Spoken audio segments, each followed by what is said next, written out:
Okay, for this lab you're going to need a scale, a weighing dish, and your sample of candium. So put them all on a piece of paper because you want to make sure you keep everything clean. I took a lot of great time putting these together so they're still edible. So just make sure you keep everything off the lab table so it remains clean if you want to eat it. Then you need to wash your hands. This is me washing my hands. I'm really good at it. I didn't have time to edit this down any further, so I'm just going to continue to talk over the whole time frame of me washing my hands. Look at me dry them. It's important drying them too. Just wash your hands so you guys can each eat the candy when you're done. Okay, then you want to spread the candy out on your clean working area and then sort them all out.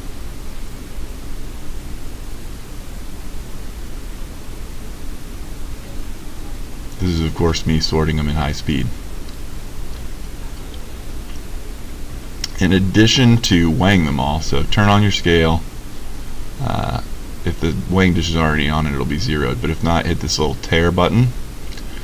Then weigh your sample, and also make sure that you know how many M&Ms were in your sample that you weighed.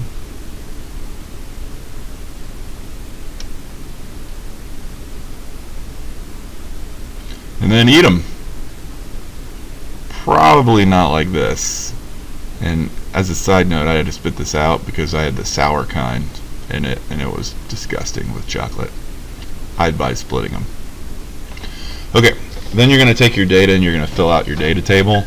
The mass that you recorded will go into total mass of each isotope. So this is your total mass of M&Ms that you weighed. And I'm just making up these numbers, so yours may not look exactly like this.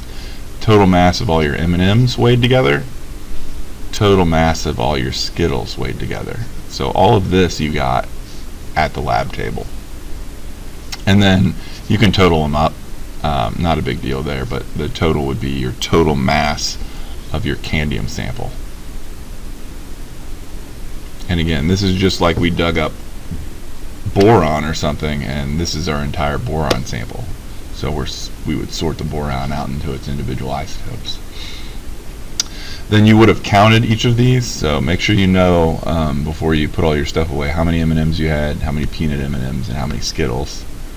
And of course that should add up to be the total number of candium atoms you had, right? You have so many isotopes of each type, but you had so many candium in your sample. Then we're going to calculate the mass of the individual isotope of an atom. So all you do here is take the 30 grams and divide it by 10.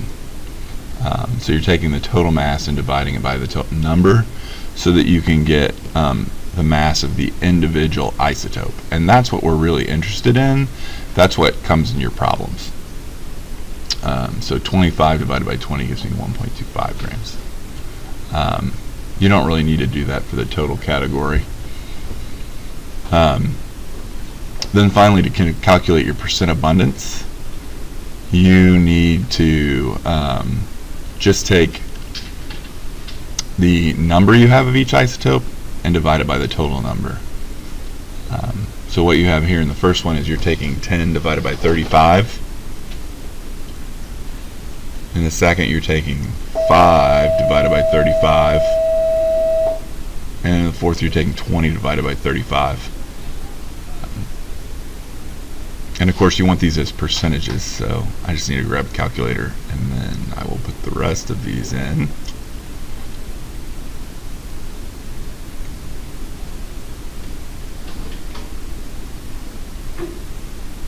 Okay, 10 divided by 35 is going to give you 28.6%.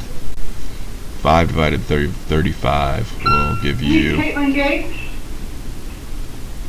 Alexis Bridge, Lori Parker. Let's see, 14.3%, and then 20 divided by 35 will give you